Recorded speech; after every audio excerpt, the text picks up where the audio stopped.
Hello everyone, সবাই কেমন আছো? আশা করি সবাই খুব ভালো আছো আর আমিও খুব ভালো আছি। তো আমি সোনালি আমার এই ছোট্ট একটা মিনি ব্লগে তোমাদের সবাইকে স্বাগত। আমি আশা করছি তোমরা কিন্তু আমার এই ভিডিওটা লাস্ট পর্যন্ত দেখে সুন্দর একটা কমেন্ট করবে, যাতে তোমাদের কমেন্ট দেখলে আমি অনেক খুশি হই আর তোমাদের কমেন্টগুলো পড়তে আমার ভীষণ ভালো লাগে। তো দেখো, আমি কিন্তু ছোট্ট একটা গ্রামের সাধারণ গৃহবধূ। আমার যে সব সারাদিনের কাজ আমি কিন্তু সেগুলোই তোমাদের সামনে তুলে ধরি, কিন্তু আজ তুলে ধরবো গ্রামের বাড়ি।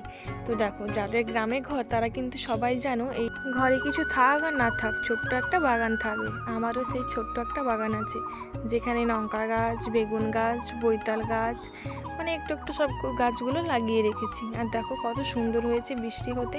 আর এখন এসেছি বৈতাল গাছের ডাঁটা কাটতে। তো আজ যেহেতু বৈতাল কাটা রান্না করা হবে, তাই জন্য সুন্দর সুন্দর নরম নরম ডাঁটা কাটতে কিন্তু চলে এলাম। আর দেখো, গ্রামে ঘর হলে একটাই সুবিধা, ঘরের টাটকা টাটকা ডাঁটা যখন ইচ্ছা হবে সেটাই কিন্তু তুলে এনে খাওয়া যায়। তো দেখো, আমিও সেরকম একটা ছোট্ট বাগান করেছি আর সেটাই তোমাদের সামনে তুলে ধরছি। তোমরা কিন্তু কমেন্ট করে জানিও আমার বাগানটা কেমন লাগছে।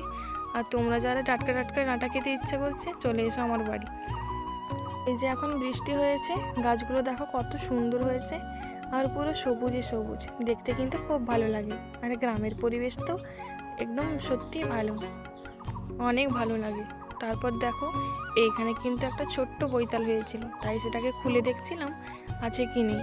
কারণ ছোট্ট বৈতালগুলো খুব মিষ্টি হয় আর আর সব পোকামাকড় এসে সেটাকে খাওয়ার চেষ্টা করে, তাই জন্য কিন্তু খড় দিয়ে ভালো করে ঢাকিয়ে রেখেছি।